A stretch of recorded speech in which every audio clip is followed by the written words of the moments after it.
it's for the greater good. It's for crime. Right. Every evil motherfucker does shit for the greater good. You know what I mean? So he's like Thanos was trying to save the universe, remember? Yeah, exactly. Thanos is basically an embodiment of the Committee of 300. Yes, that's essentially what. Because he was like, man, these polar ice caps are melting pretty fast. Let's kill half the population. Yeah. That's not the the play. Just when I think you couldn't possibly be any dumber, you go and do something like this.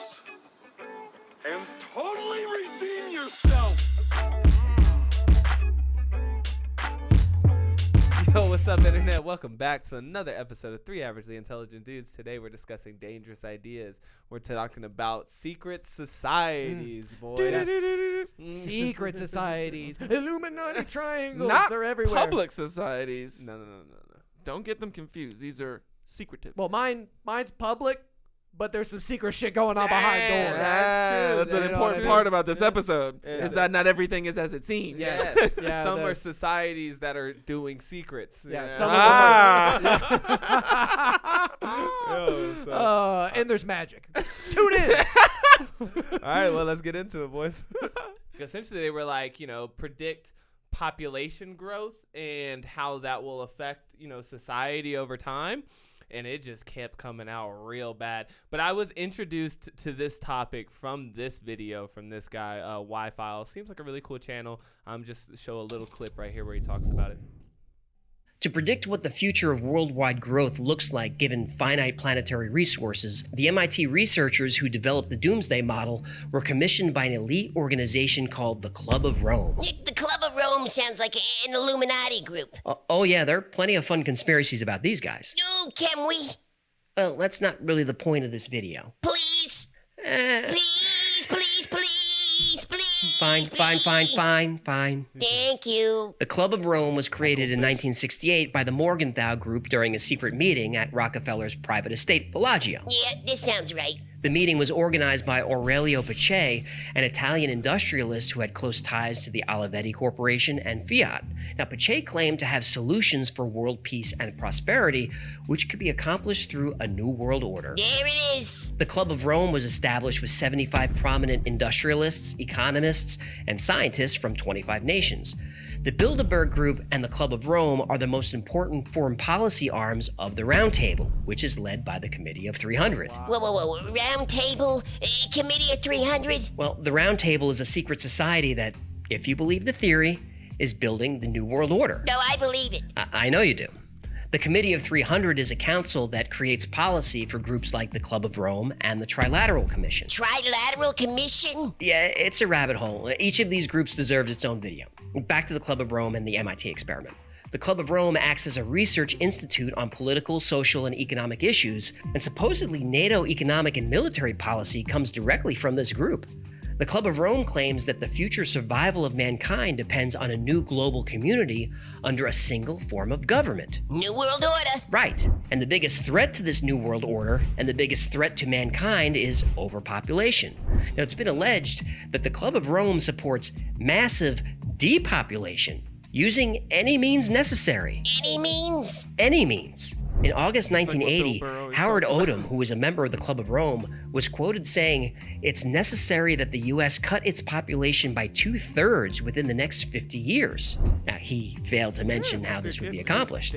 So that's when the Club of Rome found unlikely but effective partners, 4 scientists from MIT. So, yeah, I mean, obviously, like, I went to go and start fact-checking some of the stuff because that was a lot of names and a lot of ideas, and some of it is taken out of context to paint a picture, right? A conspiratorial tableau, right, if you will. Yeah. Right, 100%. As I started to try and find this Committee of 300, that was the first, name that jumped out to me, and I was like, well, what is this? And the really only reference is that book that he showed that was written by that Dr. John Coleman guy, and he talks about that there's this Committee of 300, and they're also known as the Olympians. And it's a conspiracy theory that claims a powerful group was founded by the British aristocracy in 1727 and rules the world. Proponents of the theory alleging the committee's existence believe it to be an international council that organizes politics, commerce, banking, media, and the military for centralized global efforts. the theory dates back to a statement made by a German politician. His name is Walter Rathenau in a 1909 article. Yep, that word. And he says 300 men, all of whom know one another, guide the economic destinies of the continent and seek their successors from their own milieu. So, you know, it's this reference. It's kind of the same thing when we talk about like Illuminati, right? Like there is no real basis or foundation for this. They say it kind of came out of the British East India Trading Company. Is that what it's called, right? Yeah. Like those guys, you know, were the wealthiest guys at the time, and they started getting together to start organizing international commerce and things like that. And so we all know that these organizations. I mean, that did happen. That does happen. That did happen. That did happen. All those families are still around, and they're all still rich and own banks and stuff. So yeah, and they still direct international commerce. And all it seems like they did seek their successors from their own milieu. quite definitely. No, but like he said, he threw out pretty much every one of those names: the Bilderberg Group, the Rothschilds. He did not mention mine. I'm excited for when we get to mine. But so it's this idea that there is a group of super uber wealthy, powerful people who dictate all of our actions and stuff. It is important for me to note that as I was doing my research, the guy who wrote that book is very right-wingy. You know, he was just very right-wingy, and like his whole thing was like, yeah, these people are trying to like destroy the United States and all this stuff and subvert us through their politics and stuff. Okay, now that's weird. That's funny because many people would say that it's mostly people from the United States that are doing all of these things now. Right. So that's interesting. Right. But he you know, it's just like everybody else. Like the left thinks it's the right and the right thinks it's the left, right? Everybody's trying to kill him. Yeah. Yeah, everybody's got a giant boogeyman. Yeah, right. Whether it's like, oh, it's George Soros. He's the boogeyman. Right. So, you know, whoever is wealthy and not on your side is, you know, the enemy. But I started looking up the Club of Rome, right, who is supposed to be commissioned by the Committee of 300. And that's why this is important. Because when you go to the Club of Rome, this is their website. They have a website. They are, like he said, they're just a think tank for global problems and future ideas. And so they seem like they're right on track. Like they seem like they're legitimate is my point. It doesn't seem like a Lex Luthor style blah blah blah, but like, well, I mean, Lex Luthor was a legitimate businessman. So, you know, okay, so you can see both sides, right? Like we're painting a picture where there's the heads of the coin, which is these guys are just, you know, interested in future thought and economic growth and how to go about that the right way.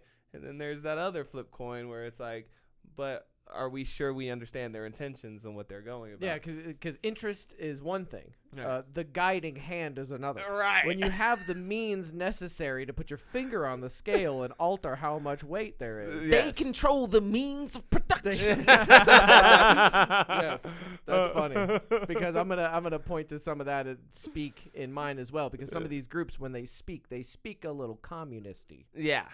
Well, I mean, I'm not going to say that they're seeking communism as like a world government system, but I mean, just the idea of having one centralized government for everybody is very much in line with the same kind of thinking from communism or socialism, which are both systems of government and economics that are centralized. Yeah. So like, I think that there's parallels there, which is probably why the right-wingy guy was trying to point at the leftists saying like, see, everybody that wants a centralized system is a crazy leftist and they're trying to destroy our freedom or whatever.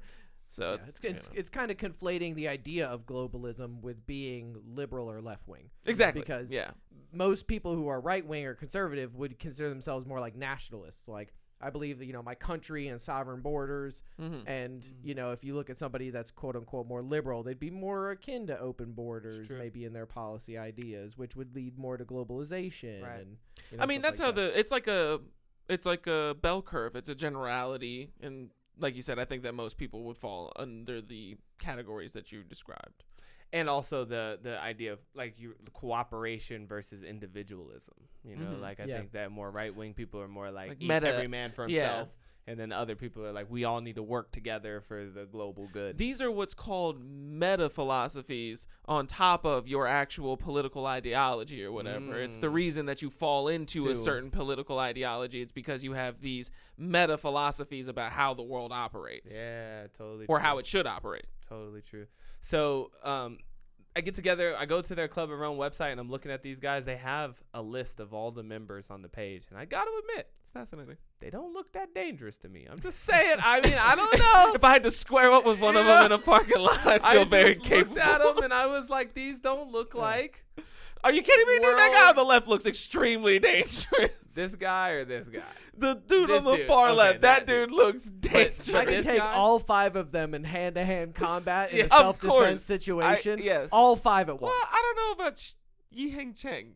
That's That's doubtful. well. Now you're making an assumption. Yeah. Doesn't that dude look like he knows kung fu? Not more than Yoshitsuga Hayashi or Nah. Sandrine. You're telling me that Nah. Sandrine Dixon DeCleve couldn't put you in a rubber guard Yeah. and take you? Nah. I think you're being a hella what is it called, stereotypical right now. I mean, But he does look like he is the most combative. I got that of whole all line 5. up though. All 5. I of them. got that's all. But I mean, come on, man. Like this chick does not look like she's advocating for global domination. You know, what I'm They never saying? do. Don't you Like, remember seeing that video or that movie? Did you This ever see guy that maybe. movie? This guy dude, maybe. for sure. Wait, they have that guy again. Well, because the other top people were executive committee. Oh, okay. And then now we're at just full members. I was about to say, I was like, they're padding their member list. Yeah. No, I was gonna say like, I could definitely.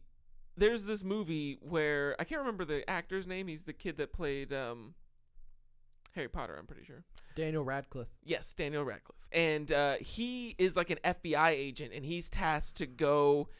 He's like a secret agent undercover in this like white supremacy group. Love this and movie. he's trying to figure out like who the leaders are and what kind of operations they're planning or whatever. And so he's like ingratiating himself with everybody, and like the people that he meets in the beginning are obviously all like white trash racist dudes, you know, like your tip, like when you picture like a white supremacist, these are the guys that are coming to your mind. But when he finds out who's actually running the whole shit, it's like these well-to-do, upper middle class, very clean cut businessmen who have like families and they're like very religious and they're just like very smart and they're college educated and they have like legit jobs. And so on the outside, you'd never know that it was those kinds of people just like this, Yeah. that are actually like doing some very seedy shit, like going to blow up a chemical bomb in a public place. And it shows the absolute truth because Yeah. if you don't think that members of the U.S. Congress like could be secret white True. supremacists or secret globalist plants or something like that, like of course they can. Yeah. Anybody. They're people just like everybody else. They're people with flaws and they could be blackmailed. There's tons of ways you can do it. Yeah. Our CIA's been doing it to everybody else in every other country for long enough Forever. that it would only make sense that it's, you know, rotted the inside core of our own government. Yeah. And it's a good point that you don't really know nefariousness. You know, it's kind of like one of my life philosophies where it's like you don't really know your neighbor. Right. You know, like you always feel like, and this goes for everybody. You know, like I don't even know what you motherfuckers do behind closed doors. You know what Lots I mean? of secret stuff. But it's the fact that you don't really, you can't Rituals ever- and the like.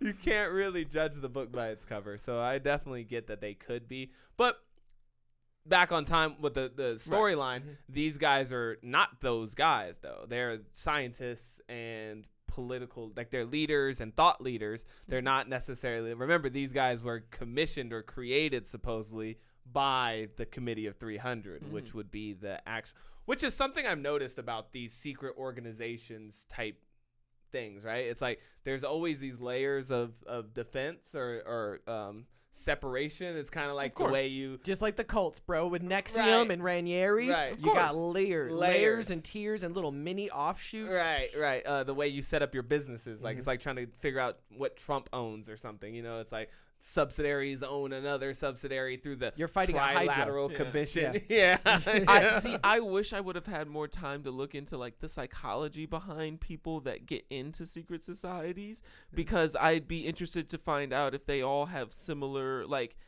I'd be willing to bet that they, like the kind of people that get into a secret society all have similar triggers or like pulls towards, you know, certain sort of, I don't know, like influences out in the world, you know, like maybe they're more into politics so they get into the Club of Rome or whatever, or they're more into like religious shit so they get into like the Masons or whatever. So like, but they have this underlying like deep infatuation and like curiosity, like somebody that would crawl through a crazy tightening tunnel to something that you don't even know what's on the other side of. Mm-hmm. You know what I mean? Like there's probably some sort of like a psychological category for people like that.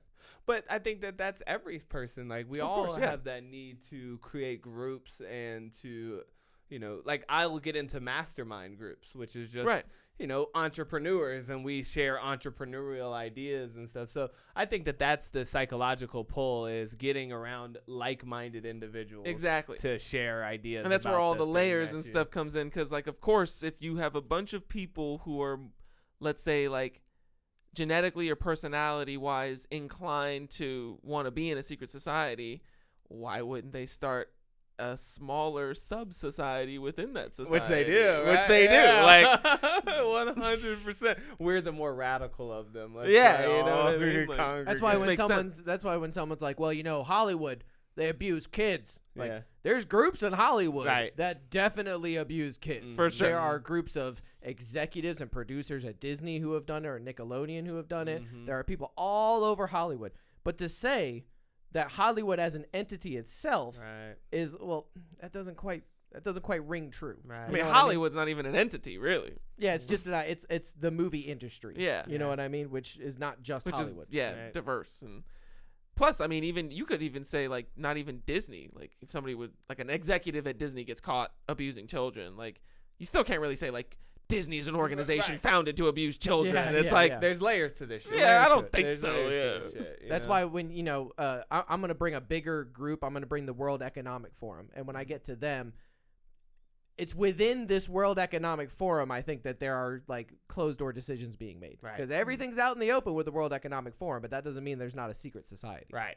And it's like our government, right? Like we talk about, like, there's like the whole lot isn't necessarily bad, but you can definitely see that there are some subcommittees out here that are like state, deep state, right? Deep type state and actors. so I definitely get the I get the vibe, 100. that Doobie Frederick guy looks like he abuses children. Thane Isdro, this dude looks like he would eliminate 2/3 of the He population in a heartbeat. yeah, he probably Yeah, would. I can Yeah. see that. And I that could dude see does him look going like for he the touched brown kids. continents too. Oh Like, yeah, he's yeah. got that vibe. I mean, I'm not, I'm just judging the book by the cover, but You know what? Side piece of content that we could make really funny would be if we all had to draft a 5-team basketball team out of this list of people. We each bring a board of executives, and then we have to draft. oh shit. That's funny. Okay, so these guys get together. The reason why these guys are important, or that what I chose the focus on them, was they were supposedly, nobody really knows who brought them together, or maybe they do, I don't know, but that one guy speculated is the Committee of 300. But they're all scientists, and they all come together, and the first thing that they do is they come out with what's called the Limits to Growth, right? And they write this book or this report, and they've put out like 30 different reports or something like that since they've come together. But I mean, you want to talk about some controversial shit right here. The Limits to Growth is a 1972 report on the exponential economic and population growth with a finite supply of resources studied by computer simulation. This is that MIT model we were talking about earlier. Yep.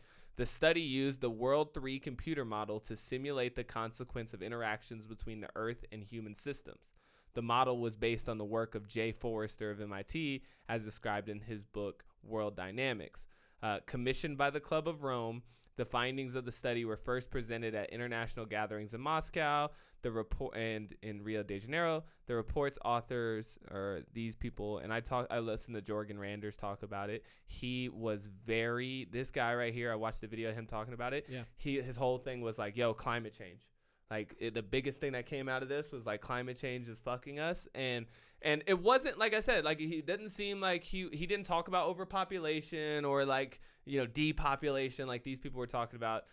He was just like, yo, like there are economic and growth things like that are limiting us, so it doesn't seem like they're trying to be like we need to kill half the population, but at the same time, Yeah. they're Well, just how do coming you to- actually say that? right. I'm know what not I mean? surprised Like, to find out that this report came out in the 70s, because this is right when there was another book written. I would not be surprised to find out if the guy whose name I'm forgetting, who wrote a book, he wrote like the seminal book in the late 60s about overpopulation, which started a lot of this thinking, which also ties into the climate change, because I mean, really, we could all be doing the exact same thing we're doing now if there were like 10% of us. Right. It really would be bothering anybody. Right. But so population is directly linked to climate change in that way.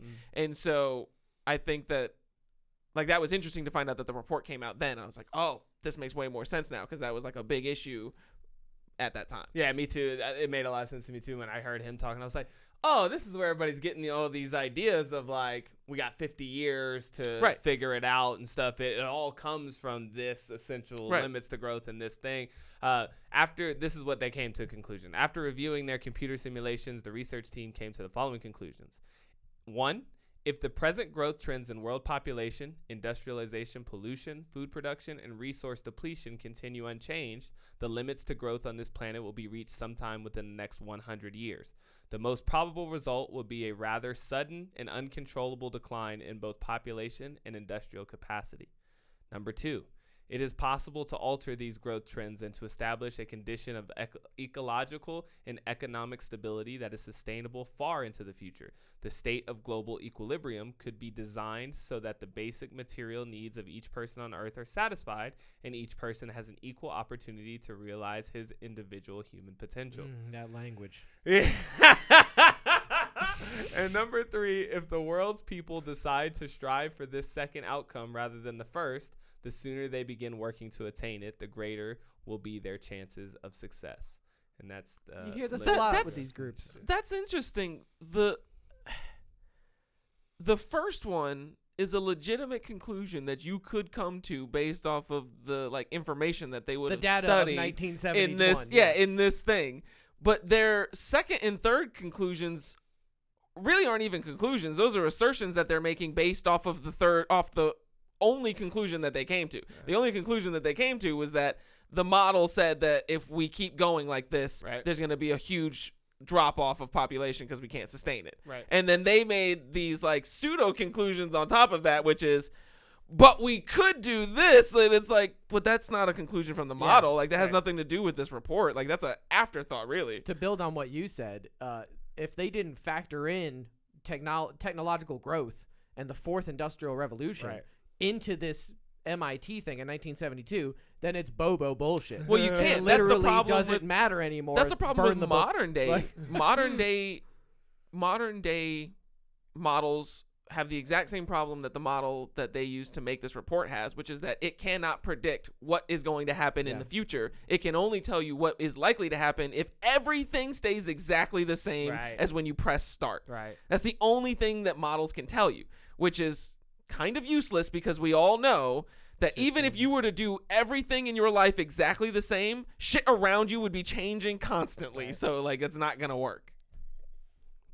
It's a lot of the same conclusions we always come to about climate change, which is that like if it becomes a problem, we'll fix it, you know, which it's starting to become a problem and people are starting to move. I've seen a bigger shift towards, you know, the green sector than I've ever seen in my lifetime. So it's like I almost feel like it's kind of working itself out, you know. We only got so much well, ice. I mean, it's really good that it's funny because That's how like it works.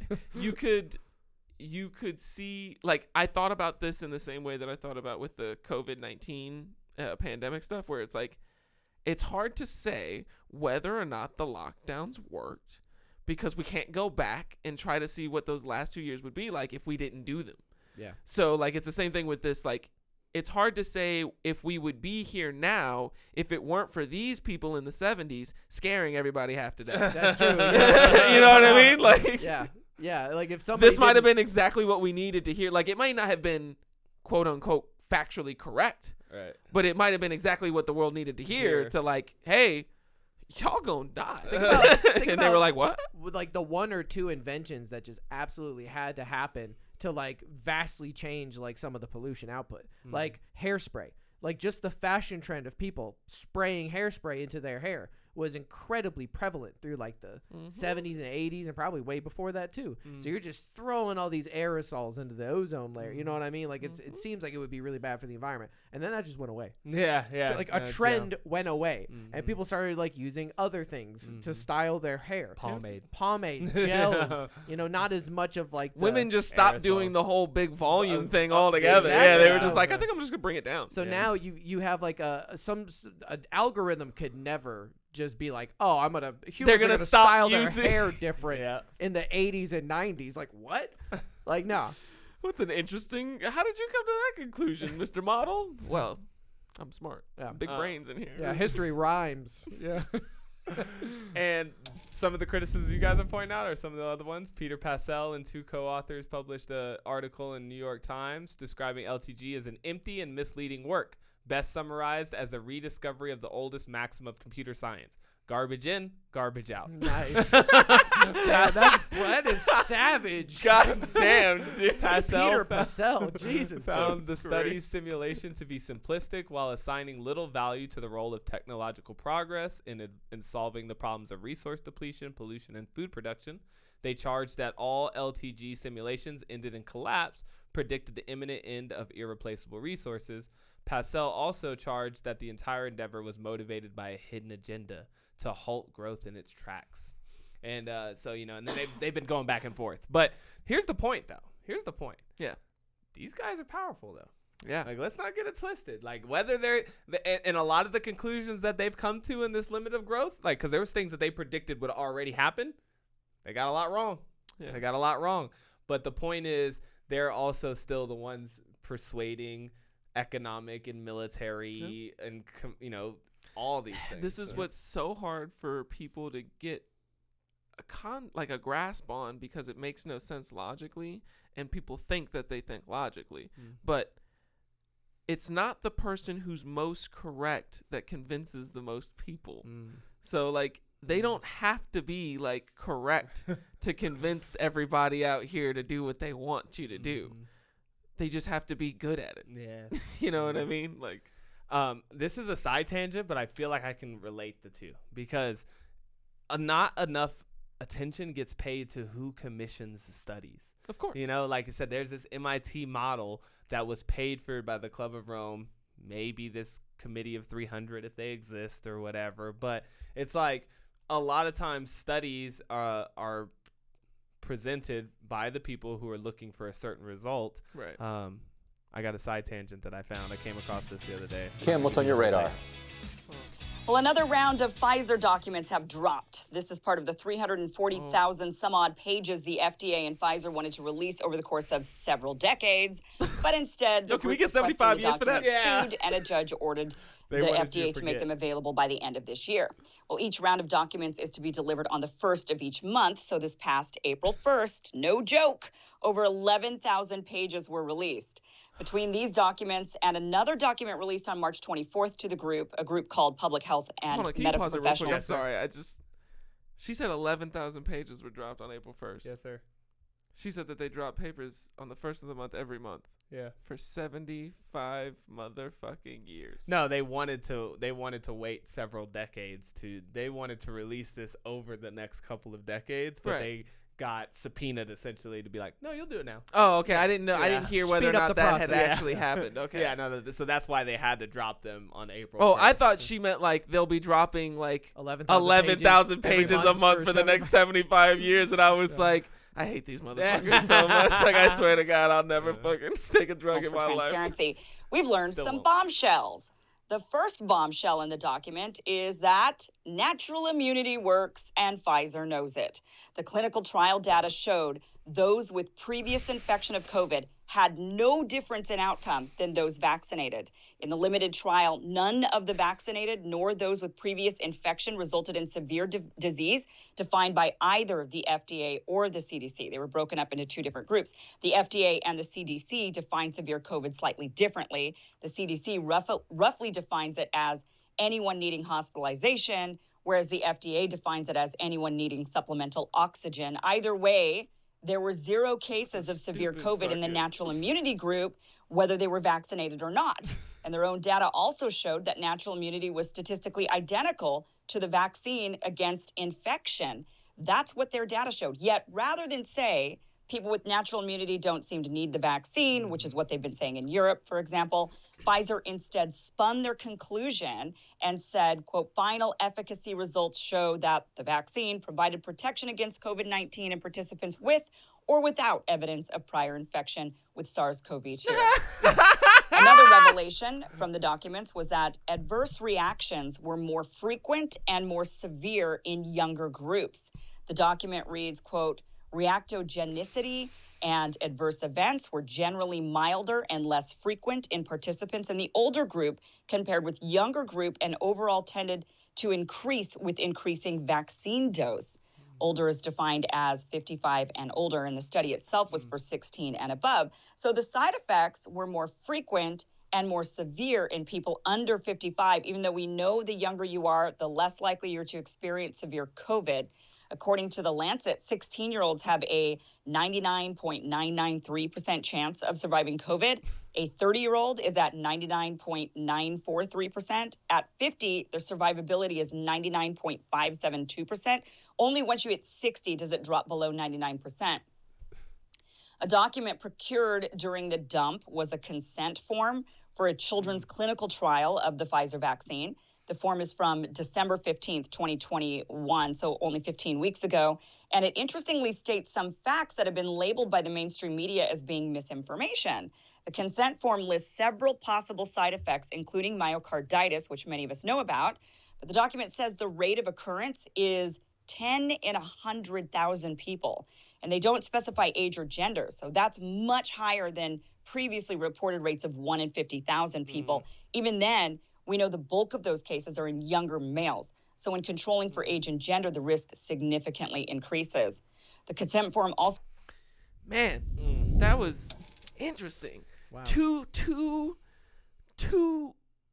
It was, they both did the same thing, but separately. You know what I mean? Like to achieve opposing, obviously the shit that they said in their conclusion and the thing that made me laugh was just hilarious because, like, I don't know, somebody who's like trying to read into like statistics and how people write these things better, like that's a laughable statement because it's like, it's not false. It's not a false statement. It's just that, yeah, it showed that when you gave somebody a vaccine who already had COVID, you saw similar vaccine, like protection as to people who were not infected. But like if you're protected, you're protected. Like there's no extra protection. Well, but you remember Pfizer tried to say that natural immunity was not a thing. They were trying to say you still need the vaccine, like that natural immunity was not as effective as the vaccine. As the vaccine, right? But and that statement is totally how they were able to like come out and say that on TV and stuff, like, oh no,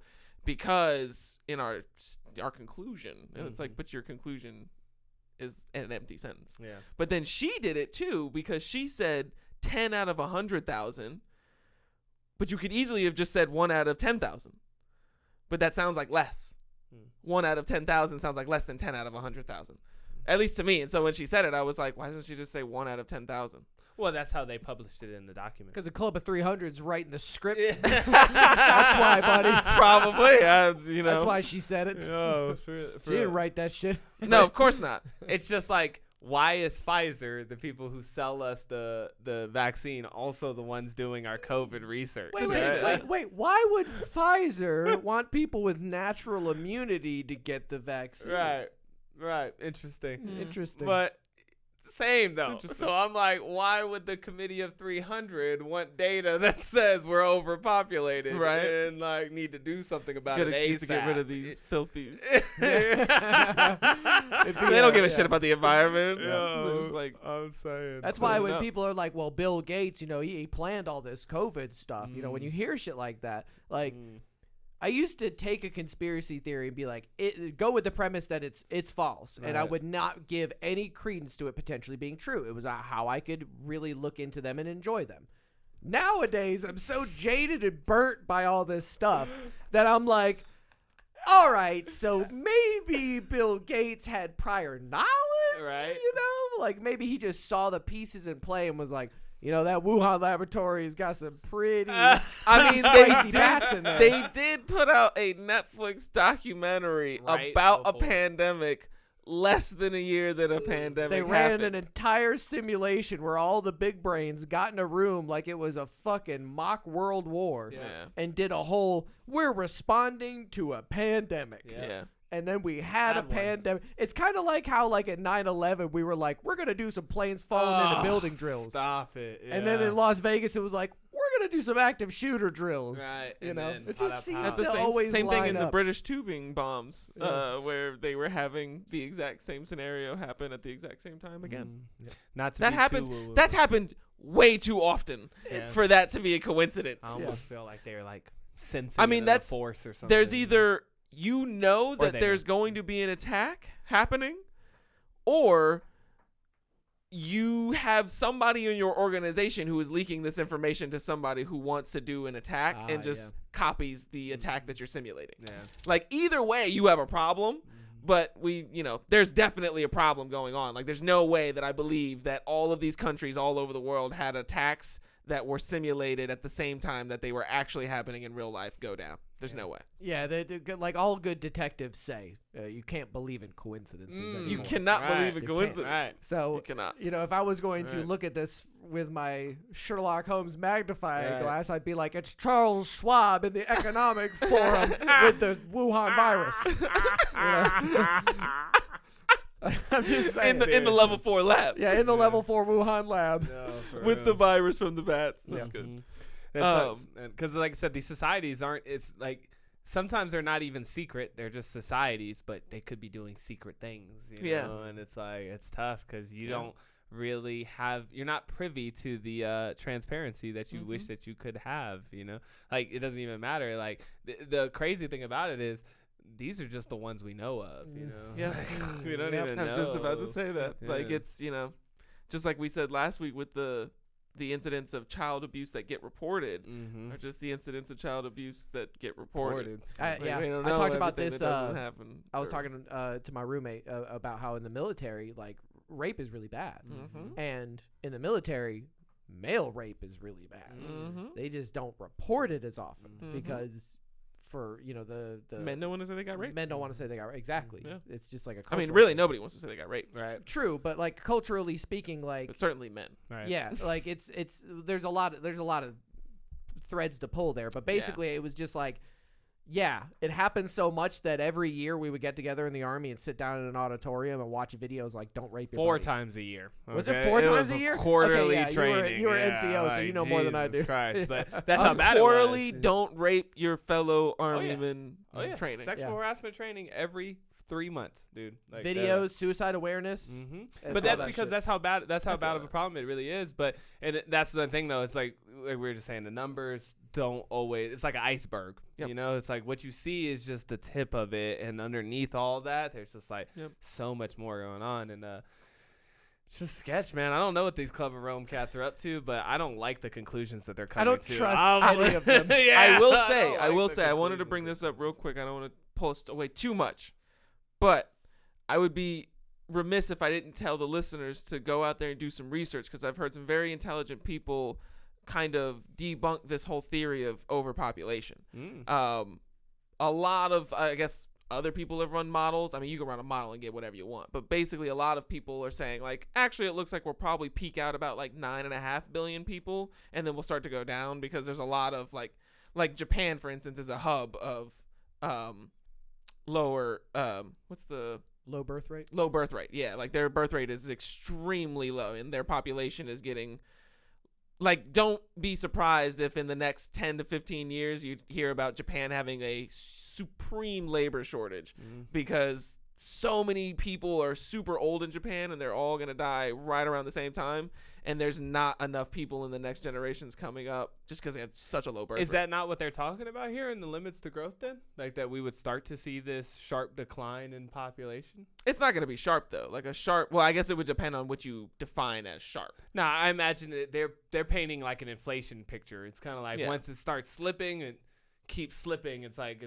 it's a slippery slope. It gains momentum as it goes. It can, but again, it discounts the idea that the Japanese might try to do something to mitigate the negatives that happen. Grow kids? I don't know, like Oh no, test no, babies? assign you a wife. They might go that route. I hope they don't. But I thought more like okay, like the Gun overpopulation thing is the underlying issue, but you can solve the issue of labor shortages by just raising all the prices of that you're going to be willing to pay for the jobs in your country and attract people from other countries. You're stealing people from other countries, but I mean, because this is the thing though, that's Japan. In America, we still have a pretty high, but we have a birth rate that's still a little bit over replication, because you have to have, each couple has to make 2.12 children. I did hear it's going down though. It is. It's going down in a lot of places. Like ours is going down, but there's like Japan specifically is a country where it's already below replication levels. So that means that every generation there's less and less people, and soon, like if that happened, there would be no more Japanese people. I got the perfect solution, and it's Japan, so you know this shit's gonna work. You take some fuck bots and you put some ladies' eggs in them, and you have these Hikokoromai incel dudes who can't get a wife go to the sperm bank, and then you get a fuck bot. That's what you think it is? I mean, at that point you wouldn't. Yeah, at that point you wouldn't even need fuck bots. You could just use the sperm that's already frozen. Japanese incels aren't gonna want to just jerk off into a fucking sperm cup. There's already sperm in the cups. They're already freezing sperm. There's tons of sperm on ice in Japan and all over the world. There's tons of eggs on ice. There's no need to have incels do it. The problem that you're forgetting is that these children don't just go away somewhere after you make them. Somebody has to raise these children. So robots, that's why I'm telling you, you don't understand that the Japanese solution is the fourth industrial revolution of robots. at that point, why don't we just do it with robots? You're then? describing the plot of the Matrix phase. right now. But That's they the wouldn't even phase bother. 5. They wouldn't even bother with the artificial insemination. They'd just be building robots to replace the people. You're gonna be eating your words in 60 years, buddy. We'll find out. Listeners, you tell us. What do you think's gonna happen? You think Japan's gonna figure out a way to incentivize human workers to their place, or do you think they'll do it with robots? If you honestly, viewer, don't think the Japanese are gonna fuck robots, you're crazy.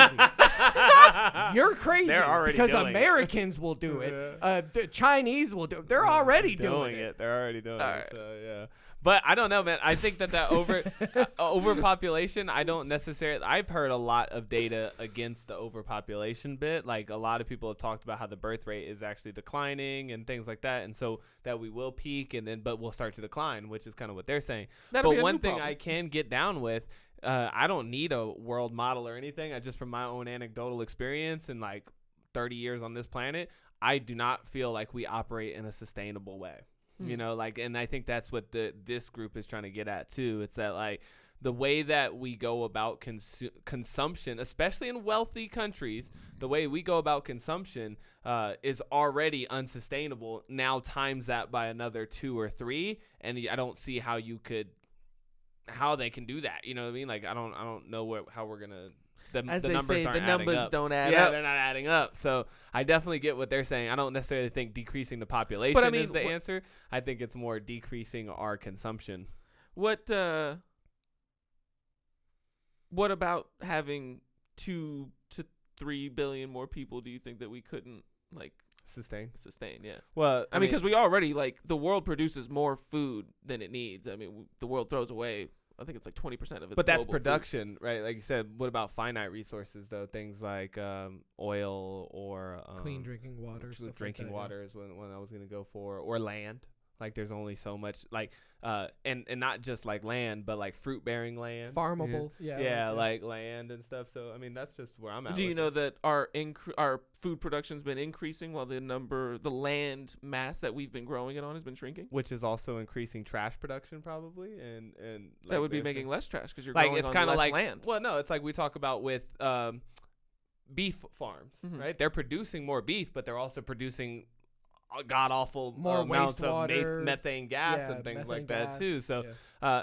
I mean, yeah, you can always increase production, but with that you increase waste, and how much can you increase waste before it becomes like a real big issue? Well, efficiency is where you're missing out. Like Well- that's what you need. You can increase production as long as there's a coefficient of efficiency plugged in there. So I guess my point being is that, and the one dude I told you who was talking about the climate thing and all that stuff, he was like, what we need is, he said that they've done numbers where it shows they need a 2% shift away from like Fossil fuels. yes, essentially dirty sectors into green, clean energy sectors. And he brought up this one example of like in Norway, he was like, instead of building these megalithic houses with thin walls, we need to start building smaller houses with thicker walls, you know. And I got where he was going with that. Like, it's like, you know, we could sustain another 2 billion, 3 billion people, but if all of them are trying to live in mega mansions, like, we're going to run out of space real quickly. You know, if everybody feels like they need to have 150 acres apiece, you know, it's like, it's going to get tough out here. This is where the what's that, limits to growth is what it's called. This is where limits to growth lost me in that sentence where it starts talking about in its conclusions, like, and every human need, basic need in the world will be met. And equal opportunity for all. And it's like, well, not everybody can live in New Jersey. You know? I mean, there's only so many yard sales Gary Vee can hit. You know? Like, you can't bring in the entire like subcontinent of like you know, like the African plains. And I mean, but you could if there was only like, you know, a couple thousand people over there. What do you mean? Get rid of the people. Get rid of 2/3 of the people. Yeah, like you could bring in everybody from the African plains if there was only like a couple thousand people over there. I mean, that's kind of their point too. Well, it seems like they thought that was going to happen, and now maybe they're putting their finger on the scale to, like, that would be the conspiracy theory, is that like the finger on the scale is trying to make that happen, trying to make the population decline, because of fear of, it's for the greater good. It's for every evil motherfucker does shit for the greater good. You know what I mean? So he's like Thanos was trying to save the universe, remember? Yeah, exactly. I mean, Thanos is basically an embodiment of the Committee of 300. Yes, that's essentially what. Because he was like, man, these polar ice caps are melting pretty fast. Let's kill half the population. That's not the play. That's not the line you're supposed to. And take I don't know, like I win. said, maybe that is what they're trying to incentivize. I don't know what they're trying to. But I'll tell you, from listening to the one dude talk, like, they sound a little frustrated. The Club of Rome, they sound like they're like, nobody's listening. Nobody's listening to us. And soon we're gonna have to take drastic measures, you know. And it's like, yikes, you know. So, well, you know. We'll see what they do. I got my eye on them now. I'll say that. And I still got to look into the rest of those ones that I've shown you on the video, like the Trilateral Commission. Ooh. I've heard of that one before. I've kind of got one I want to see. You guys cool with moving into mine? Because it kind of ties into yours. So you're talking about those other groups, and you want to do some research about those other groups.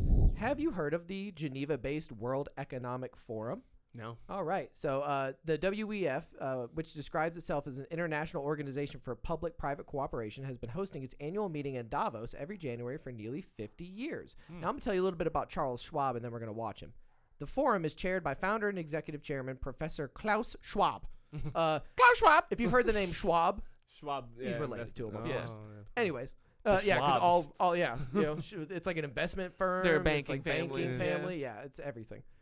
Schwab's greatest accomplishment is decidedly entrepreneurial. He has developed the forum from an earnest meeting of policy wonks into a glittering assembly of the world's richest people. He has achieved this by ingratiating himself with those who wield power, and especially the billionaire class, a tribe known as Davos Man. This is where like the little secret society comes in, you know?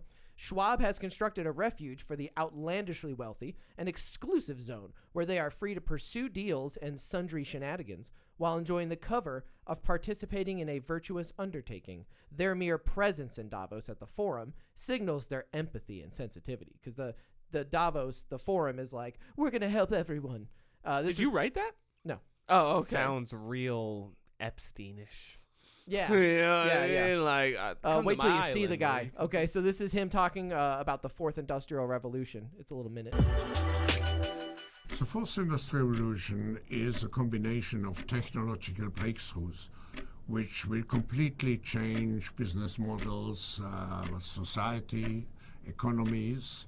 Fourth Industrial Revolution is coming with enormous speed and will change not only what we are doing, but who we are. Looks like a turtle. The world will grow more together in the digital age. We are becoming more interdependent. We will have not less, we will have more globalization. But the question is, how do we master and how do we construct this new type of globalization? I call it globalization 4.0. The New World Order. It's a poison for society. We cannot leave people behind. We have to make everything to ensure social cohesion of a society, because social cohesion is the prerequisite for a democratically functioning country. Interesting words coming from a billionaire. Interesting words coming from a billionaire. So that was Klaus Schwab. He's written such works as The Great Reset. Yeah. So you didn't know? You know he was the reset guy? So this is from his this excerpts from his article and people talking about the Great Reset.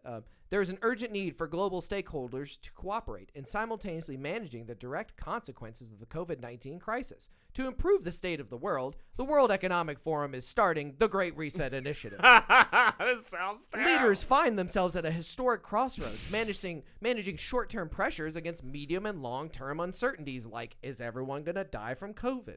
As we enter a unique window of opportunity to shape the recovery, this initiative will offer insights to help inform all those determining the future state of global relations, the direction of national economies, the priorities of societies, the nature of business models, and the management of a global commons. Drawing from the vision and vast expertise of the leaders engaged across the forum's communities, the Great Reset Initiative has a set of dimensions to build a new social contract that honors the dignity of every human being. Once again, sounds a little red. It sounds bad to me. Sounds a little commie. Yeah. And, I'm like, I'm not exactly against the ideas of like government helping people, but that sounds a little commie. Now, I'm against it. Every time that I see one of these initiatives or just proclamations to be like, we're going to help everybody, I just get so scared and so just nervous. Like, I don't like that. Like, low key, I don't need your help. Like, I'm doing just fine, Like, I just don't, it's like you said, it's very commie. It's very just like a blanket, like, we're going to help everybody. We're going to, like, shift and drive and manipulate, right, the future of all mankind. And maybe just because I don't operate that high on the scale, because I am trying to shape the future of my family, and like, myself and my generations down my line. But I often don't think about revolutionizing the United States or anything like that. But see, United States is one thing. Yeah. This is all globalization. Well, so when you talk to me about like my ideal American government, I can see a government that has welfare options, social safety nets, like the greater good type of things, right? But when it comes to the entire world, it's like that's a big model to run. America, we got 385 million, something like that. Seems a little more manageable than I disagree. Billions. I mean, it is more manageable than billions. Yeah, more manageable. That's my point. Yeah. It's more manageable than billions. Yeah. So, a world welfare state sounds scary. Yeah. No, for real. Like it almost like this proclamation. I bet you if I pull up one of these cult like proclamations too of like, why does the Church of Scientology exist or something, they probably have a similar spiel that sounds exactly like this. Yeah. Like, we're here to help you along your journey. And it's like, it's just tough. It's just tough because maybe they are. Yeah. Maybe they are. But I want to bring you some what excerpts. Does that mean? I want to bring you some excerpts from, one of his books where he talks about this stuff because he's kind of famous for this idea that people on the right push back against really hard against. You will own nothing. You will rent everything. You will rent your house, your movies, your clothes. Like that idea, like, live in a pod and eat the crickets kind of comes from the World Economic Forum stuff. So here's some excerpts from his book. Governments must do whatever it takes and spend whatever it costs in the interests of our health and our collective wealth for the economy to recover sustainably. This is from his COVID-19 Great Reset book where he talks about opportunity. Leaders should place greater focus and priority on the well-being of all citizens and the planet, and the tyranny of GDP growth should come to an end. That's a little scary because he's basically saying like all these countries that are growing exponentially, no. All countries have to be equal. They prefer approach to production and consumption to a model that is restorative and regenerative by design. The pandemic has spurred renewed interest in this movement that wants to reverse the pace of economic growth. That's a little weird.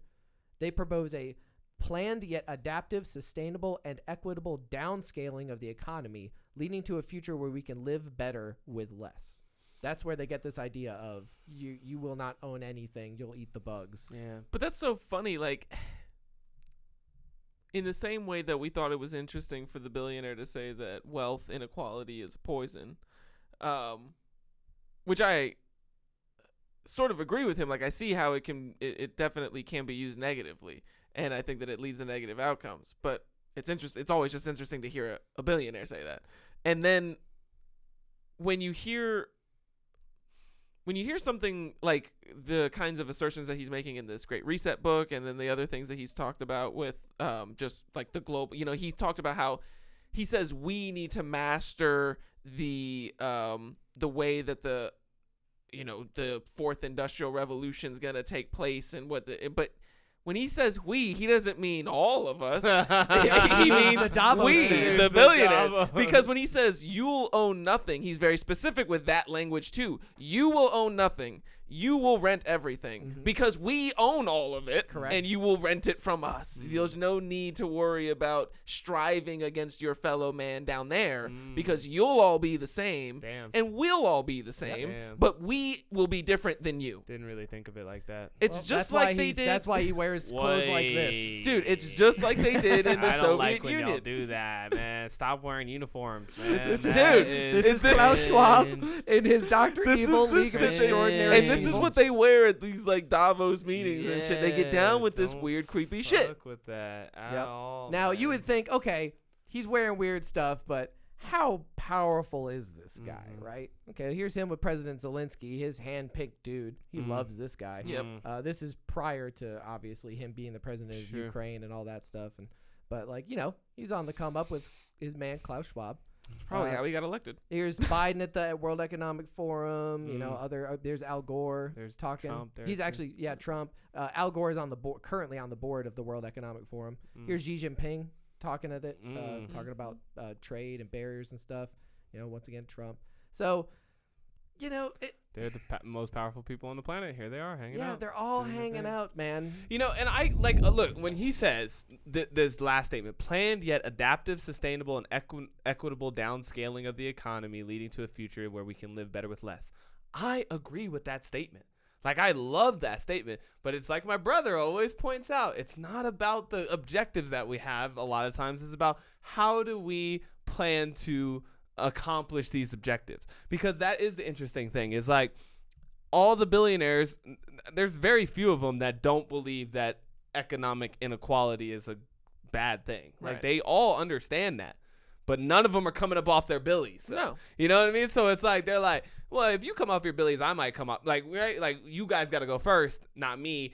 And most of them are like in that, or like when I die, I'll come off my billies. And it's like, yo, like, why are you a proponent of these things? Like you said, you guys need to figure this out, or we'll figure it out for you. But the idea that we're going to change and we're going to do things differently, not so much the case. The funniest thing about that is, like, before we even, my first initial point about that specific statement would be, before we even talk about how we're going to implement what it is, like, as far as I'm concerned, we haven't agreed on what it is that's going to happen, because just because I agree with what I understand those words to mean, I don't know if he thinks they mean the same thing. And so I need him to define what he means by better and less and downscaling. Like, what does all that look like to Klaus Schwab as opposed to look like with me? Because it might look like the Russian Revolution, where they killed everybody. Yeah. and like, they just slaughtered, every like head of state. And, Anybody that was doing any kind of well in the previous system got the killed. bourgeoisie. Yeah. And the people that got it the worst was probably the kulaks, which was terrible because they were the people growing all the food for that entire country. Yeah. But it doesn't matter, because like I could see a world where I would rent everything, like that's happening already now. Turo, Airbnb. Yeah, it's already happening. Fucking my mom rents out her RV. 50 years the World Economic Forum has been working. So since They've 1970, these platforms. they've kind of been pushing, like, and when he said the COVID-19 pandemic was a great opportunity for a reset, like, now you're just coming out and saying it like really openly. That's what got my eyes on He was saying it in that clip that you showed us. That's why I made the point that the language he's using is extremely important, that you have to listen to him very carefully about what he's saying, because he's saying things that sound nice, but if you think about them in a more critical sense, you could be like, what does he mean by that? Like, it makes you question, like, he's saying things that I could interpret as being quite dastard, like, you know, why can't I think of the word dastard? Yeah. But see, that video was from June 2019, 6 months prior to the pandemic, by the way, too. Whoa. And he's not talking about COVID-19 and the Great Reset there, but he's talking about like the fourth industrial revolution and how Well, basically he's basically saying the same thing in that clip as he is in this book, it sounds like, which is that fate has given us a great opportunity to continue to shape things in the direction we want it to go, because people in the billionaire class have the most resources to make moves when the market changes. So let's say all of society, the global society, is a market. Well, when the internet comes out and all of these new ways of marketing and sharing information, the billionaires were jumping on that first, for sure. And they got their teeth in that, and they got into multimedia, they got into TV, they got into radio, and then they got into the internet. And so it's like, it's the same thing now. COVID comes up and they're like, hey, here's another great opportunity. Like, we should start up a great reset initiative that we couldn't have done if this hadn't happened. Yeah. Let's do contactless everything. Let's do everything from home. Now your fucking exercise bike is going to have a video of a guy screaming at you, you know, like a personal trainer. Like it's, or it'll be linked to like Google Map routes of like actual like Tour de France routes. And you can just like, I think my biggest concern with these types of organizations and stuff is I just don't trust them. That's just what it comes down to. It's like, I kind of fuck with a lot of things that they're talking about in sense of like looking for sustainability, looking for a brighter future. Like, we can all agree that we want these things, but like I said, what does that mean to everybody? And the fact that I don't know you, it worries me, because it's like, you guys have not necessarily made the best decisions thus far, right? Like, I can't necessarily say that you've led us in the best direction all the time. Sometimes and sometimes not, but that's my point, is I don't know what side you're on. You know, are you the good guys or the bad guys? And that's just tough for me. But you know, one thing I know is we don't get a choice. You would say that the issues that you have with groups like the World Economic Forum, or really any group like this, is that they may state things that you agree with on the face of it, but it depends on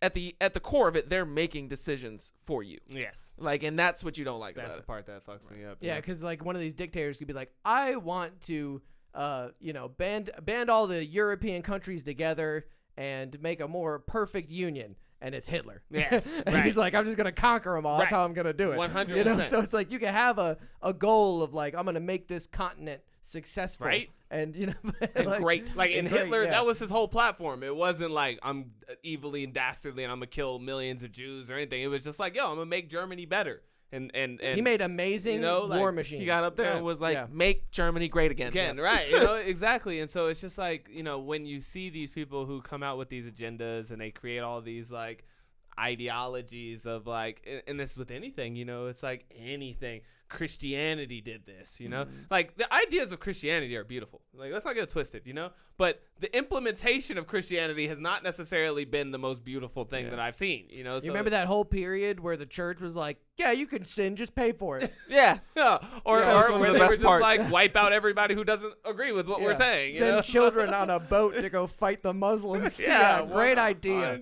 100%. Great idea, church. So, you know, I can't amazing. see these other organizations being any different than the Catholic Church, you know, who also is a secret society, by the way. I would You know, just assume they're all in bed together. Like this League of 300, the Olympiads, the They're World the same- Economic they're Forum. the same people. They're all one and the same. They're all one people. They're all one and the same. There I mean, their is- board of directors, you know, they might be able to make a good five-a-side basketball game. They Right. might not, but they're going for the same. I mean, fucking purpose. doesn't it suck? Like, we all kind of hate to admit it, but it just kind of makes sense that the rich people would all hang out together. No, it does. You know what I mean? does. Like, that's why I used to be surprised when, like, all the famous actors and actresses always had famous actor and actress, like, boyfriends and stuff. And I was like, how is that possible? Like, out of all the people that you could possibly meet, you end up dating Kim Kardashian. But it's like, oh, that's right. You just did a movie with her and you, like, knew her. Like, you know what I mean? Like, And like we talked about earlier, you create these organizations based on common interests. right. And their common interests are not our common interests. Their common you know? interest in the WEF is controlling the trajectory of the entire globe. Well, Yeah. economic well-being or whatever. But so it's like I get together with my friends and we try and influence our own economic, whatever. And then that's great. And that's fine, right? Because I also don't decide for you guys, Right. I'm not like, we're not controlling your economic future or anything. But when these people get together, they don't make their a circle of influence is the entire globe. And They got their economics. Their Right, economics are and taken they're- care of. so, Now they're like- worried about yours. They don't need Yeah. to eat crickets for the You protein. know, Yeah, like, they're good. 100%. And so I just don't think, like, it's hard for me to believe that when these billionaires get together, they have my best interest at heart. Like when they all They're come trying their together, best yeah, to convince you Exactly. that is the truth. Yeah. But I'm not There's buying no that way, dude. shit. I don't There's buy no that. way. Not fucking buying buy that that. shit, man.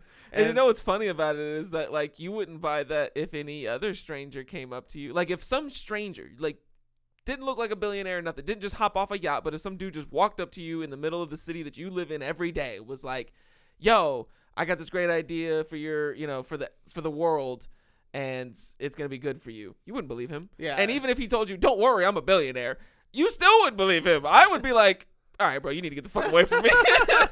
You know what's even another funny idea I thought about with these little secret societies and shit? It's like, I was thinking about us and our podcast, right? Like, the ideas that we bring to y'all and the jokes that we bring to y'all are but 10% of the jokes that we might make around our own dining room table and the That's true. ideas that we might discuss. Tip of the iceberg. You know what I'm saying? Yeah. So when they come together to put together their official report, it's not what they talked about in the room. In the room. Like, there's somebody in the room who's just like, good, just kill them all, you know what I mean? Yeah. There's somebody at the table. Yeah, there's somebody at the table who's dropping racial slurs, You know what I and mean? everybody else is cool with it. And they're just like, Yeah. oh, Jim, you're Yeah. tripping. We can't put that in the paper, Like, that's scary because, Eminem even pointed this out a long time ago. He said, it's nothing worse than what y'all talk about in your parents' bedroom, or whatever. It's like the things that they're talking about before they come out with face, and like the same thing, like the president, right? The conversation he has with his war council is not the same thing they put in the State of the Union to you,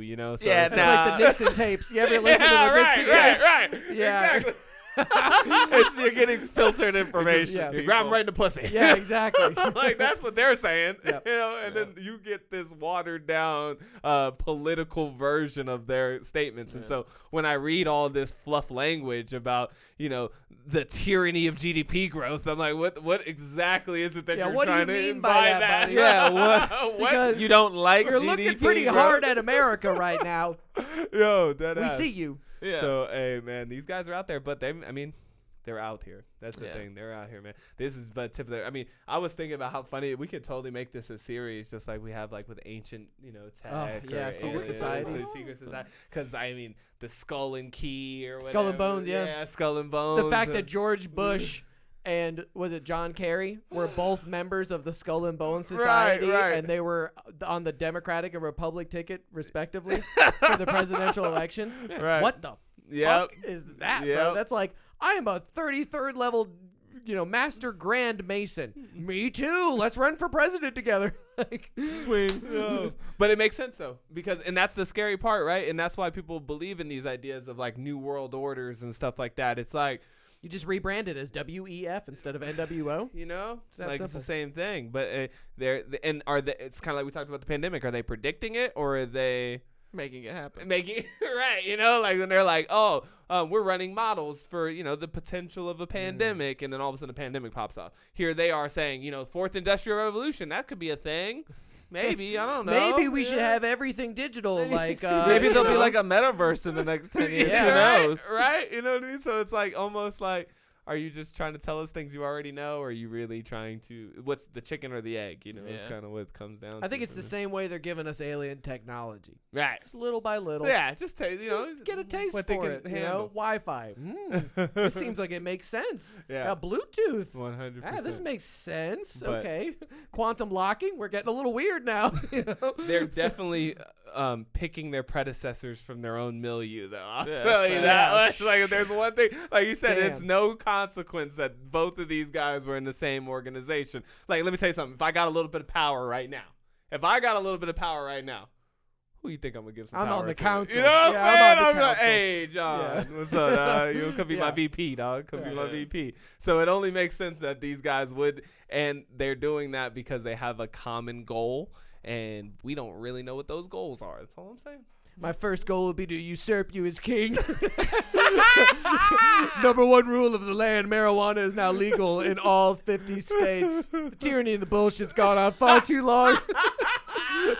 Yo, hey, we didn't even talk about that though. About how how come people of non-power don't aggregate to make their own societies? Well, they do. Well, what they usually do is take to the streets. Yeah, Yeah, no, they you- create you mobs. usually Yeah, you're misunderstanding how those are two different parts of the same process. See, what happens is there's somebody in power. There's always somebody in power, and there's always somebody that's not in power. Yeah. What happens is the people in power abuse their power.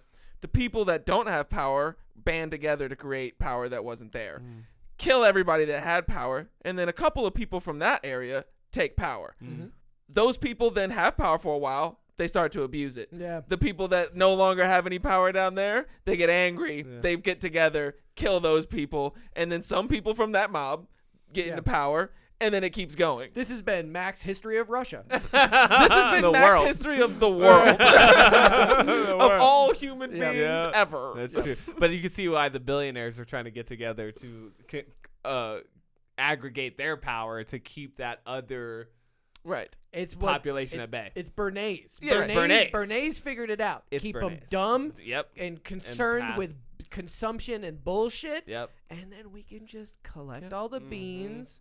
You know, they won't ask any questions. We control all the media. 100%. The We control best- all the everything. The Everything. best kind of fighting for any government is for its people to be fighting each other. Mm-hmm. That's the best. Or Every fighting government themselves. wants to see. That's what I'm saying. Yeah. No, I mean like person. Like myself am fighting like addiction and depression. Oh, I see what you mean. And like, Yeah. like Within they'll yourself. pump that into. 'cause Oh, like, yeah. I mean, look at the rise in mental health pharmaceuticals. Yeah. In the past 50 years. 100%. Like, I mean, Instead of causation, sunlight. correlation. You know, like Yeah. I understand that Yeah. they're not the same, Right. Of but course. the same time that the WEF was like, Yeah. let's start guiding the globe. They Right. were like, hey, everybody take pills. Pills, Yeah. right? We're not going to Exactly. teach meditation in school. We're just going to give No. you pills. You Yeah, just know, take a it's like we're just going to give you Take like, a chill all- pill. Yeah, right. Like, and Literally. what's in these pills? It's good for you. good Yeah, for you. it'll make all the pain go Yeah, away. yeah. We yeah. hired these scientists to make it. Yeah. They went to medical school. Dude. And they have your best interests at heart. That's why we released 11,000 documents on Which April 1st. which medical school they go to? They went to the one that we set up. Dude, that's why I loved when Joe Rogan put together that. Brought to you by Pfizer. Brought to you by Pfizer. Pfizer. That Brought shit to was you. great. by He didn't put that together. Pfizer. Somebody else put that together. Yeah, but he Still. played it for like millions. For Yeah. bazillions of people, yeah. Yeah, I'm glad that he posted that. Yeah, me too, Pretty because sure. it definitely shows this invisible hand that we talk about. And, you know, in my conclusion, I think that, you know, it's like this is on, but again, the iceberg, you know, like Yeah. we're, Yeah. we're Well, trying it's- to point it's- to that boogeyman, but you don't know who he. There's yeah. a Well, lot it's of just curtains like you you have to said. keep pulling back. But there's men behind It's, every one of them. yeah. It's damn Scooby Doo. It's like, Yeah. Ah. Yeah, but every time you pull it off, there's just another Another mask. It's a Mask different behind member it. of the World Economic Forum's board of directors. Yeah. Oh, and then my other last point would be that the New World Order is coming, though. I totally see For sure. that happening. We were talking about that in the Ukraine v. Russia episode. You should check out our take on that. And I was making that point that we already have boiled it down to two sides. You know, there's the blue side and the red side, and there's only a matter of time before one of those sides, like, becomes the side. You Right. know? And, you know, one thing that I want to point out is that you pointed out, like, these people are out there. And they're kind of, like John said, kind of hiding in plain sight. Mm. But one thing that I would like to, being a history fan, they've been out here Mm. for a long time. And they've been doing all kinds of wacky shit. I For a love very when they do long wacky time. shit like dress up. Yeah, they do a lot of dressing up. They do a lot of dressing Making up. statues. You know, they're Yeah. they're a little bit more sophisticated in the way they go about it now. But I was just like blown away by the story. One YouTube commenter described the secret society that I researched perfectly. They said it's like a magical British soap opera. That is the story of the Hermetic Order of the Golden Dawn. Ooh, wow, what a name. What a Okay. name. They sound like the people responsible for Stonehenge. These people, I don't know about that. They were founded in London, though, so that's interesting. They were founded in London in the late 1800s, and they are basically like the foundational cult for all Western cults that you've heard of since then, basically. Like tarot, geomancy, alchemy, all of these like like things. New Age stuff. Yeah, like all of these like New Age stuff that we hear about now were like gathered together and from all, because those come from all different cultures. So they were brought together under this one like spiritual practice under the Golden Dawn. And it's a fascinating story. It's just like a soap opera. And it just goes to show that a lot of these secret societies, especially I think the ones that are more like religious bent, are very much plagued with like ego battles and like all kinds of, it's just like politics. That's probably why I liked it so much, because I was like, oh, this is hilarious. These are just people politicking in their religious cult. Yep. But really interesting. I have this video. This guy is some sort of magic YouTuber. I don't know. Oh, yeah? He's a YouTuber that talks about magic. What but magic if you is go this? to let me see what minute I have the. Oh, it's all so romantic, so mysterious. Golden Dawn proper. With everything in place, Westcott and Mathers and some other guy by the name of Robert Woodman was officially founded in March of 1888. Cult's death. Yep, And gotta go back. for the purpose of the study of occult science and further investigation of the mysteries of life and death and our environment, permission has been granted by the secret chiefs of the RC to certain freighters learned in the occult sciences and who are also members of the Society Rosicruciana in Anglia to work the esoteric order of the GD, Golden Dawn, in the outer, to hold meetings thereof for study, and to initiate any approved person, male or female, who will enter into an undertaking to maintain strict secrecy regarding all that concerns it. Belief in one God necessary. No other restrictions. So that's what do we make? That's like the mission statement for this Order of the Golden Dawn. Like, they're basically like, yeah, we're going to get together and we're going to study and advance magic. And we're going to let women in, which was pretty progressive at the time. Witches. And you got to believe in one God.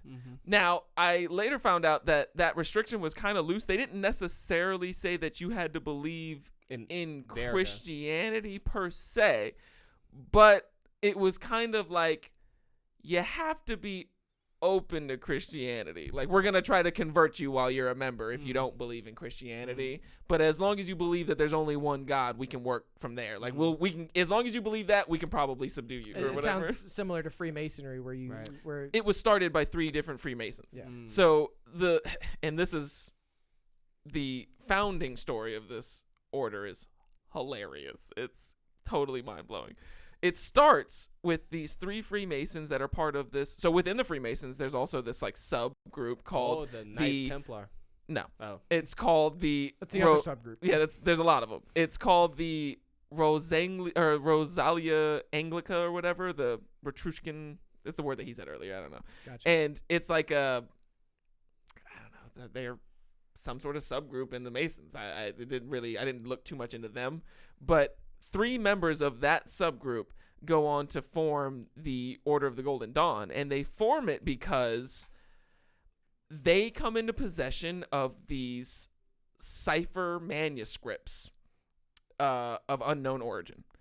And one of these guys, I actually have the cipher manuscripts Wikipedia page pulled up.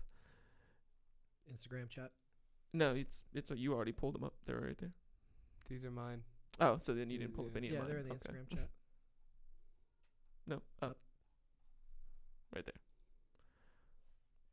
So they're like 60 folios, it says, of this like magical rituals and different seances and shit like that, but it's all in this weird cipher language.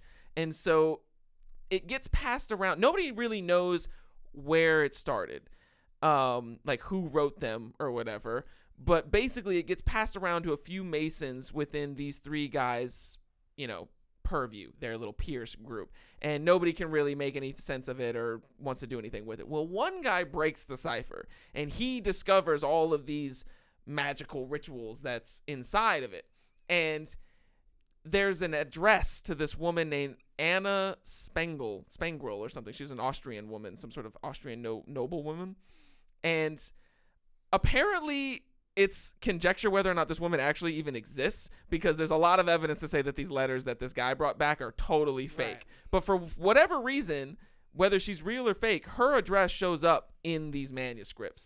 And so he writes a letter, this guy named Westcott, he writes a letter to Anna, and basically asking permission to start a new school for the rituals and teachings in these manuscripts. And according to him, she says, "You're good to go."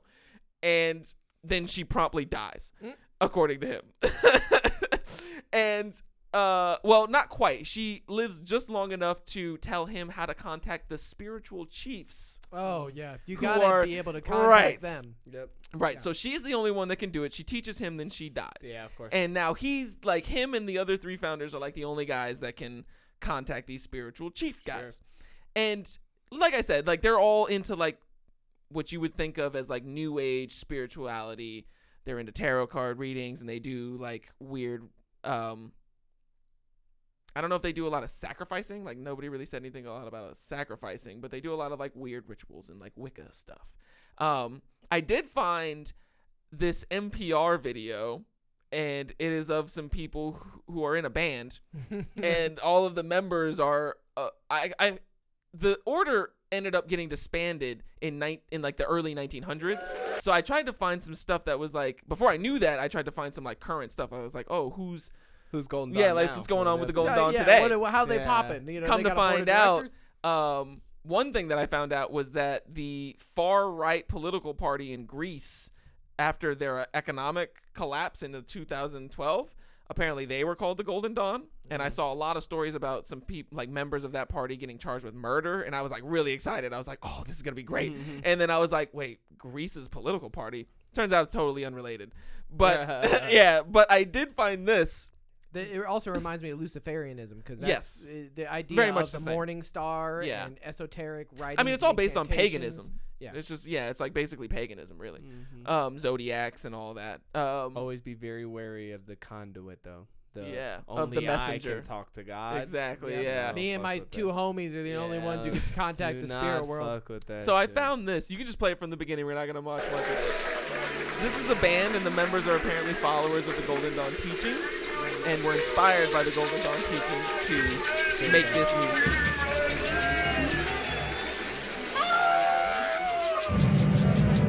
Like we said, they like to do the dressing up. Yeah. Very ritualistic.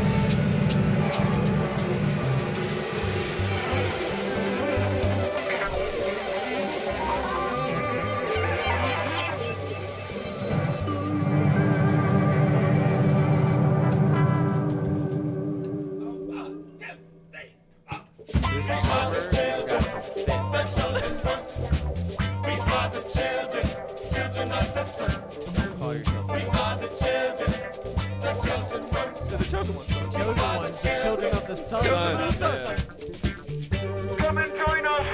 The time is now. He's got like a mini bullhorn that's his microphone. Come and go now. It's like the B-52s if they got really into tarot cards. It really is. It really is, bro. I believe that statement.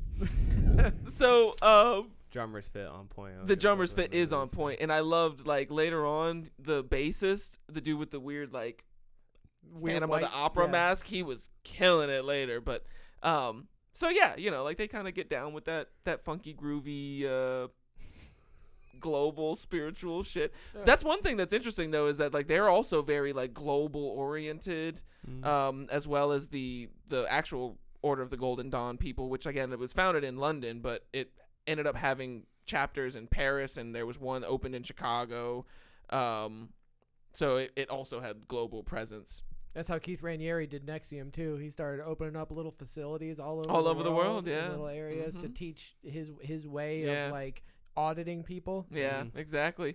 And so this order has this profound influence on Western spirituality and like I don't know, occult relevancy, if you will.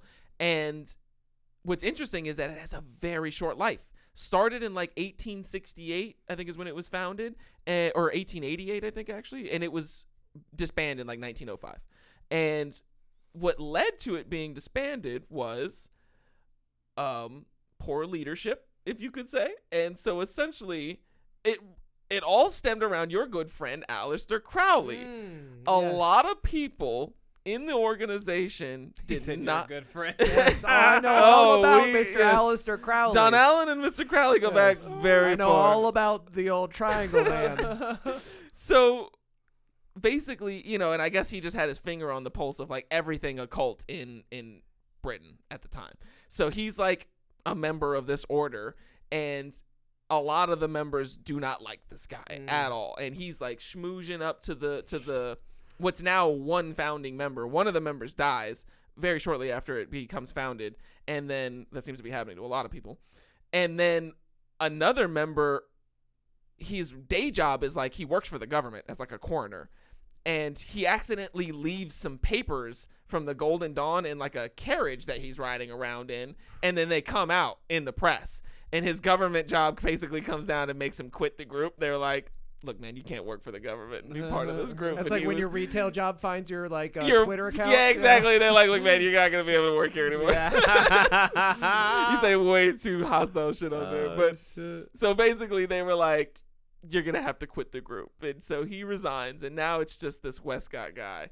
Or it's actually just the Mathers guy. There's Westcott, Mathers, and Woodrow or something like that. Mathers is like, oh no, only I can talk to the spiritual chiefs, and Aleister Crowley's like, for sure gonna be in the group. And basically what happens is there's another secret society within this. So now we're 4 layers deep in secret societies. There's this guy called something Fall, and his group is called the Sphere. I don't know what that's in context to. Probably something Flat relating Earthers. Yeah. Well, I was going to say influence, but that could also be. I'm sure they thought the Earth was flat at this time. And basically, they just run like a coup and just take over. And then, you know, it all pretty much dissolves a few years after that. Anytime you involve Aleister Crowley in your secret society shenanigans, it just melts away. Yeah, like he has a really bad reputation of showing up in somebody's stuff and then it just imploding. Yeah, he's one of those warlocks that, you know, dark clouds follow that guy. And that's probably why they didn't want him in the group, because he was on all this fuck shit. I don't know. Like, I mean, it's kind of strange when, like, even in an occult group, you're, like, too wild for them. You know what I mean? Yeah, but I mean, like you said, it just happens like that. You know, it's like so many. The more we talk about this, the more I just keep thinking all these examples that I know of from, like, different conversations and things I've studied where it's like, starts with this group and then that group becomes this other group and tighter, and they tend to get more extreme as you go on. It's until in the core you're branding fucking branding TV models. Yeah. You're just like doing some really, really like wild shit, you know. So I mean, we see this in terrorist organizations and stuff, you know. It's like that happens too. There's always like some who are just like, yeah, I believe in this, you know, but then other people are like, yeah, but we should kill everybody to bring it about, right? And they're like, no. And there's some other guys like, no, yeah. I always tell people, what do you think? Yeah, let's get together, man. Yeah. I use this with religion a lot. I tell people like, okay, like Christianity, okay, right. And then it's like, you know, like evangelists, you know, and then like you get a little tighter in there and you get into like the you know, like you start getting into like the groups that run like the conversion camps and stuff like that until you get to like someone like the KKK or one of these groups that uses the cross as like a terrorist symbol. Right. It's like the circles get smaller, and the smaller it gets, the more radical. This happens with jihad and Muslims. You know, it's like you get all the way in that tight little circle. Happens in politics. We talk about this all the time. Like there's a far difference between being left and being Antifa. You know, it's like, or being a Republican and being Marjorie Taylor Greene. Right. But it's still like that, though. You know, it's like, you know, people are always going to band together based on their commonalities, you know, but it's interesting how the groups take on these identities of their own and start to produce their own yiggity-ackities. Well, it just goes to show why centralized leadership doesn't work. You know, it doesn't work in governments. Right. It doesn't work in secret occult That's societies. true. Like, if you try to centralize everything, all the decisions through one or a handful of people, it only takes another handful of people to disagree with one or two decisions that you've made, and now you've got a serious issue on your hands in your group. Totally true. Man, you make a great point there, and I immediately think about the history of the end of World War II with Emperor Hirohito in Japan. Facts. Where, he had to come out to the Japanese people and say, I accept these conditions, like they accept my conditions of surrender, and I accept them, and I'm not a god. Yeah. He had to say that shit. Yeah. Because up until that point, all the Japanese people said, Hirohito's a descendant of God. He's a god. He's the emperor. Of course, he's a descendant of God. That's what it means to be the emperor. So America, when the USA, when the Allies won the war, and America was in Japan, they were like, hey, you got to tell the people you're not a god. Yeah. Like, You facts. got to break it to them. Yeah. Because you can remain the emperor, but we're going to start a parliament. You're gonna, you know what I'm saying? Like, and They that's basically stripped him of his power. Like, they he was stripped him of his, a figurehead at that point. Yes, but they allowed him to keep that position, Yeah. figurehead of emperor, but had to break it into kind of like a democracy. He had to sign the new constitution Right. as an example. Yeah. So it's like you have the emperor, the former god, signing a legislative piece of paper. Yeah. that Basically says the saying, I'm people have- giving control of my country to the United States for the Yeah. foreseeable future. Exactly. And that's the thing I'm noticing where I fuck up on all these little organizations, whether they be political or religious or just homies hanging around. It's like you said, that the guided hand, that somebody has to control what happens out here. Yeah. That's the part that I've noticed, that it just doesn't seem like this dude. He's like, I have to control your access to the God. Like, that's, or else you won't get it right, Or like in politics, that like, I need to make sure that our global future is correct, because left up to you schmucks, it'll go astray. And it's like, but every time that person, we talk about this often, it just ends up getting manipulated. Even if they do a good job, then they die and their predecessor is a fuckboy, or whatever. It's like, it just, you can't control it. You just can't control people. You can't control the forces of nature. And every time that there's these people who get together to feel like they have to be that point of control, I'm like, you already fucked up right there. You just fucked up. And just the hypocrisy of that inequality, where Klaus Schwab is like, yeah, like, I want every human's basic needs to be met, meaning that, yeah, we're going to send out a box of crickets every week for you to eat in your pod that you rent, but I'm going to be eating steak in my mega mansion. Yeah. You know what I mean? Where it's Yeah, like, you can believe there's that. such a disconnect. You can believe that. Such a disconnect between what they want for the greater good and what they themselves will look like in that new world.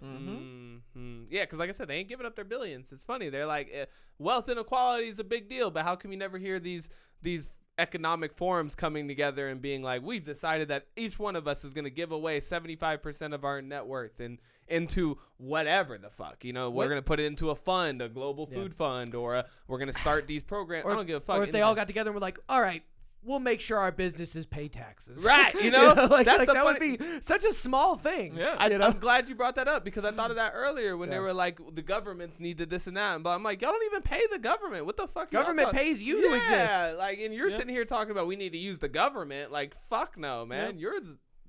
We need to use you. Yeah. What? Like, what are you talking about? Yeah, like, you're not even in the government. Shut the fuck up. And this is one of the things that's the most interesting about that to me, is that they always guise it. Like, I guess it's just people's rationalizations, like, they just don't admit to themselves that they're out here making moves to make sure that they're good. You know what I mean? Like, they have to somehow, like, play it. Well, I guess it's because we've demonized the idea of, like, being self-interested, or like being selfish, if you will, or whatever. Like, the idea, like, hey, I'm gonna make sure that, like, me and my family's good. And then it gets even worse when you get to such a level of influence that you're like, I'm going to dictate the way, like, the world is going to operate because I know it better than they do. Right. And I think that this is how those people come to that conclusion. It's like, Thomas Sowell has a book that he wrote called The Vision of the Anointed.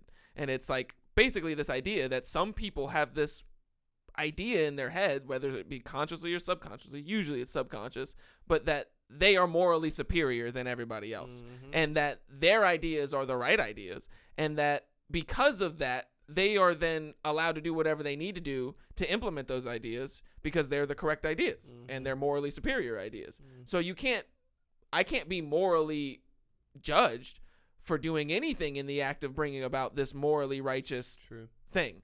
And so I think that's how a lot of this stuff happens. Like it's a lot of people not admitting to themselves that they're like manipulating the world to get what they want. Yeah. That's the club, and that they don't believe. Like that's why he keeps saying the way that he does. Like Klaus Schwab talks about, you were gonna rent, we will control, you will do this, we will do that. Like he's clearly defining a separation there because he doesn't think that we have the capacity to make the decisions that he wants us to make. You made me think about the punch a Nazi thing, where it's like on the surface, like it sounds like a good moral thing to do, punch a Nazi, but no, you don't punch people. You don't punch bro. people. Like he is he actively like hurting someone? Like stop him. But is he just espousing something you don't agree with? Right. Yeah. Why? I can get behind that if that's not the end of the sentence. If it's punch a Nazi, if a Nazi is actively punching someone else, it's like, hey, if you feel obligated to jump in to protect that person, go for it. Yep. But punching someone just because they're a Nazi doesn't give you the right to punch them. But that anointed ones, that moral superiority, when every piece of media, every Twitter person says punch a Nazi, it's okay. Yeah. You know, like we've done the studies. And the studies show that Nazis are fuckboys, so you need to punch them in the face. Every Nazi's a bad person because they believe something we don't agree with. We ran the world model, so we know. I'm not pro-Nazis. I'm just pro not fucking punching people for their ideas. You're anti-thought police. Yeah, I'm anti-thought police. If there's a telescreen in my house, I'm smashing that bitch. Yeah, I don't like thought police. But I love that idea. Like you said too, I wish that everybody would get off this high horse of like, I know what's best, you know, because nobody knows what the fuck we're doing. It's a big secret. Nobody knows what exists beyond this galaxy or our universe or. It's so funny because people don't even know what's best for them. That's what, you know, like you don't even know what's best for yourself. So how could you know what's best for me? Klaus Schwab does not look healthy. He's not. People always wonder how those rich people can live so long being so fat, and I'm like, because they have billions of dollars. They can just like put as much money as they need to into medical costs. It's not a big deal. Like we can make people live for a long time even if they're not healthy if you have enough money. Yeah, on the serum. On the secret serum, on whatever they gave Magic Johnson to get rid of his AIDS. Yeah, that's what Klaus Schwab is on. Like head transplant. Dead ass. No, yeah, you think I'm fucking joking. No, you're not. Don't go down that rabbit hole. It just made me think about Futurama. Like in the future, like Klaus Schwab's still going to be alive. He's just going to be a head in a jar. Yeah.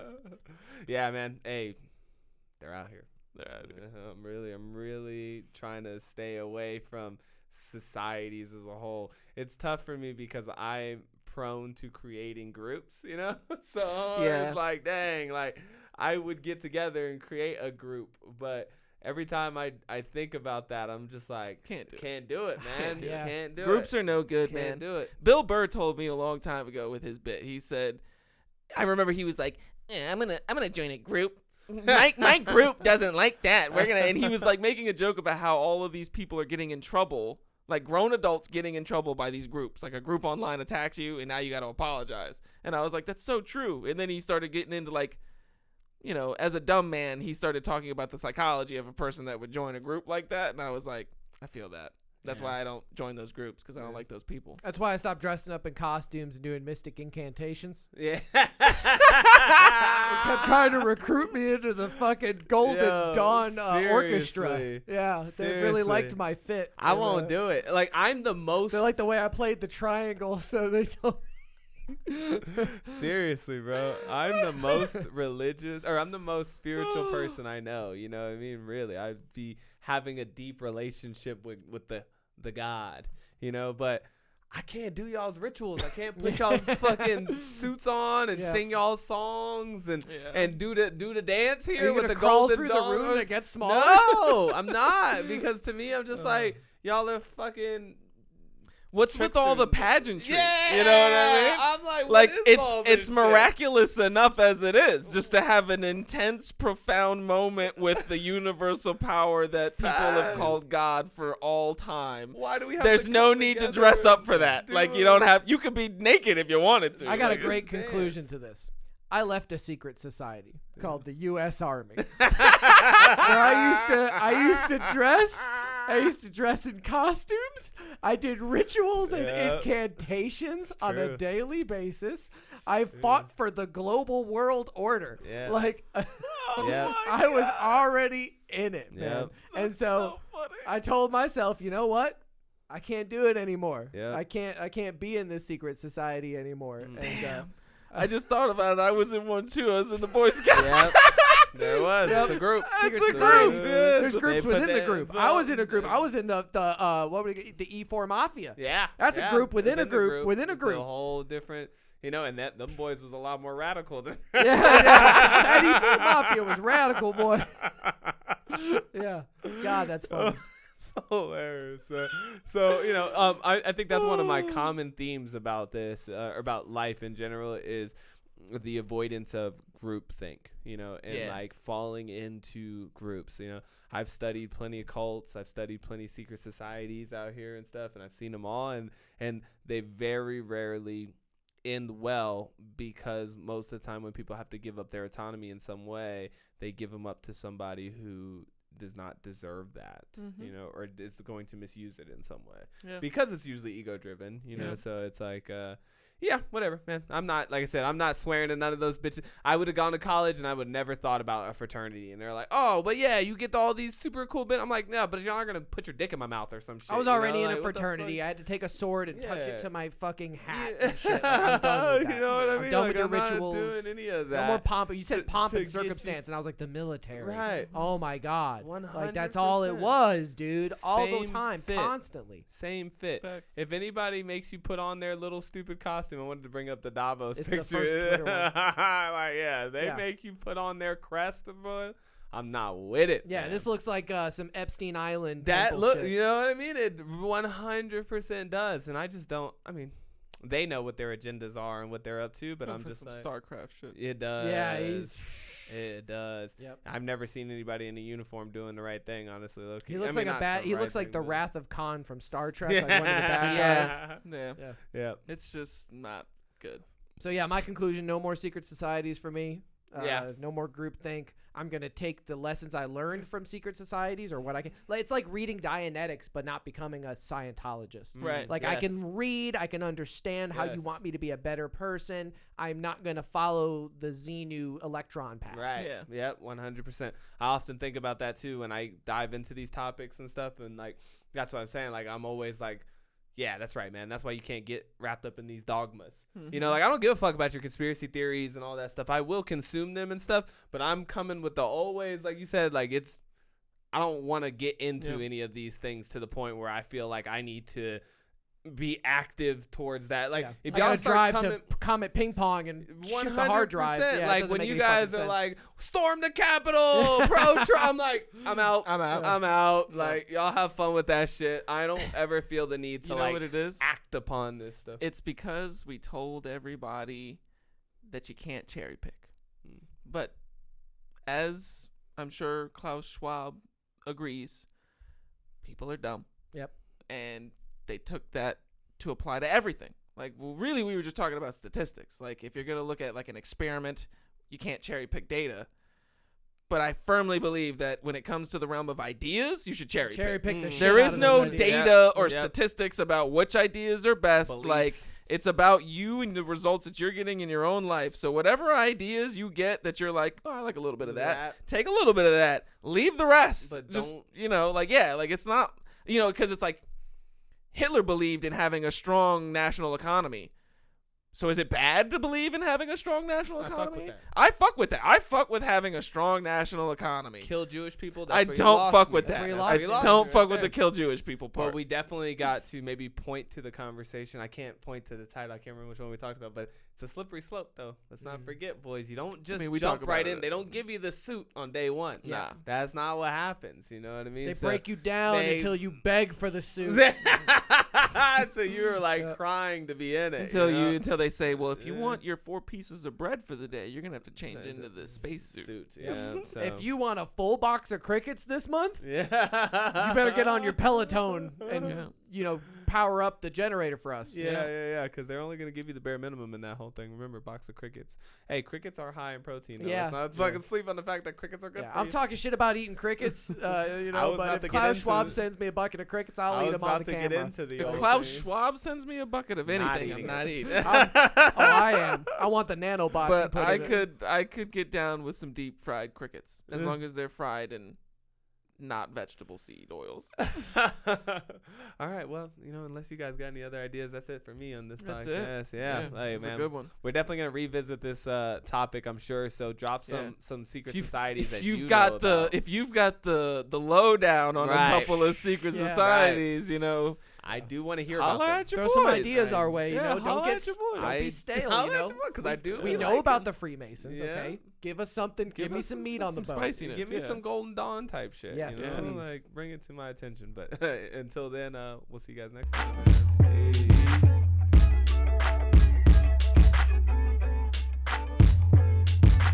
Just when I think you couldn't possibly be any dumber,